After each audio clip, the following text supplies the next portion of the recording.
Oke, assalamualaikum warahmatullahi wabarakatuh.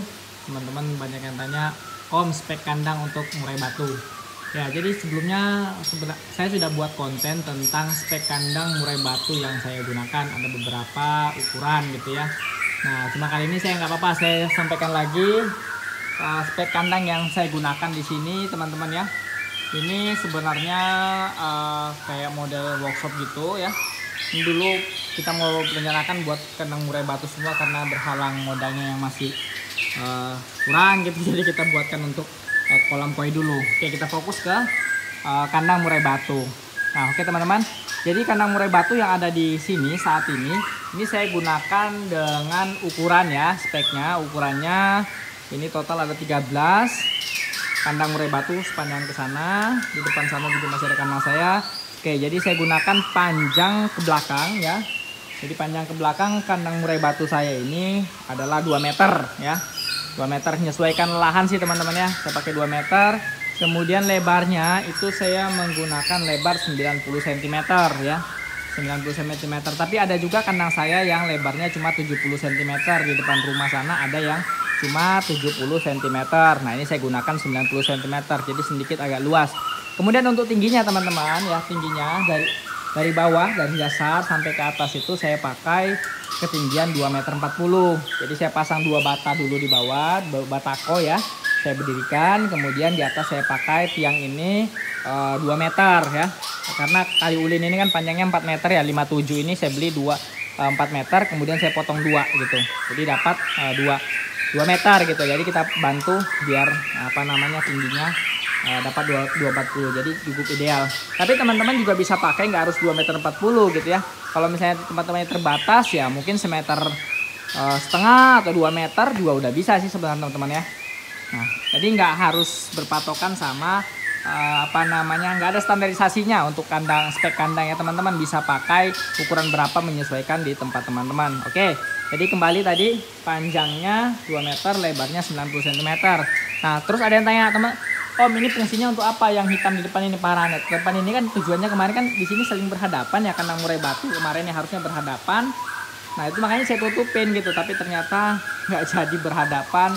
Buat kolam koi dulu sementara gitu ya. Selain untuk terapi si burung juga ya, saya kan jualan koi juga teman-teman. Jadi ya lumayan lah dapat pemasukan sedikit dari hasil jualan koi dan hasil dagang koi.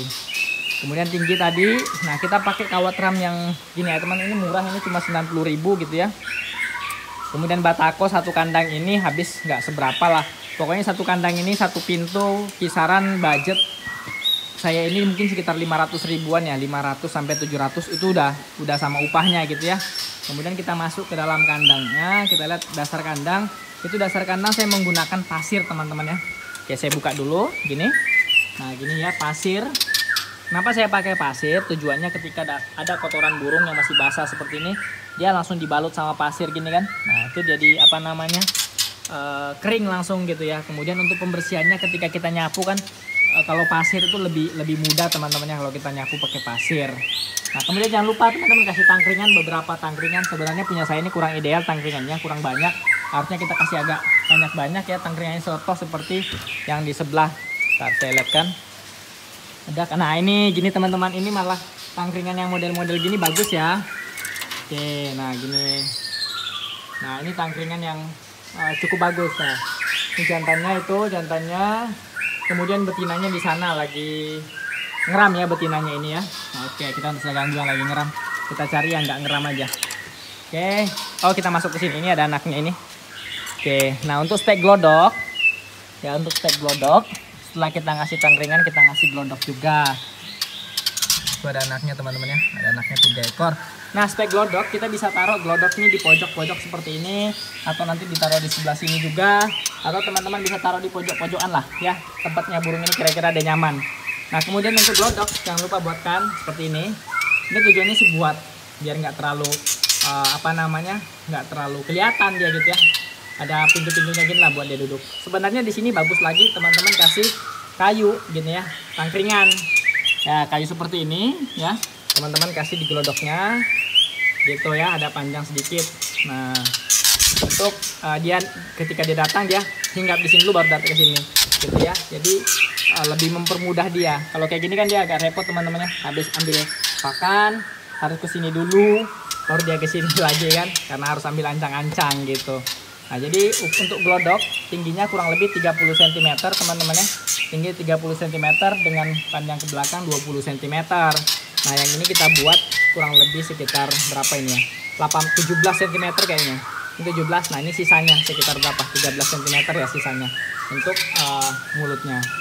Nah, kira-kira gitu teman-teman speknya. Di dalamnya sih teman-teman usahakan di plester ya salah satunya sisi, karena kemarin ini habis kelahi tuh teman-teman bisa lihat kepalanya gundul itu. Nah, itu kepalanya gundul. Kemudian ya sebelah ada yang mati karena ada bolong-bolongan yang kayak gini-gini teman-teman. Ini habis saya sumbat pakai kain ya, habis saya sumbat pakai kain. Makanya udah sekarang lebih aman. Ini lubang-lubang kayak gini nih kelihatan, ini bisa membuat dia tengkar kelahi. Nah, kemarin yang sebelah mati gitu ya, sebelahnya mati. Oh ya, untuk dalamnya jangan lupa kasih tempat minum, kemudian nanti tempat pakan. Tapi karena ini lagi ngelolo anak, jadi nggak ada tempat pakan fur ya. Tempat minumnya sih pakai cepuk gini aja udah cukup. Tapi hari-hari harus diganti ya, karena tiap pagi dia mandi. Jadi dari sini dia mandi dan juga dia minum gitu. Kita buatkan juga pintu kecil. Kita buatkan pintu kecil untuk mempermudah pemberian pakan, kemudian pintu besar untuk kita keluar masuk. Nah, mungkin segitu sedikit spek. Oh ya teman-teman, untuk bagian atas ya saya lupa. Untuk bagian atas, nah bagian atasnya kita kasih pakai kawat remaja. Jadi nggak usah dikasih atap gitu ya. Jadi biarkan ada cahaya masuk ke dalam kandang. Tuh bagian atasnya, bagian atas itu nggak pakai atap lagi, jadi pakai remaja. Karena di atas sudah ada atap ya, atap transparan. Jadi matahari tetap masuk. Oke, sekian teman-teman. Jika ada pertanyaan tentang spek kandang murai batu, teman-teman boleh komen. Nanti kita coba jawab sama-sama di kolom komentar. Sekian, assalamualaikum warahmatullahi wabarakatuh.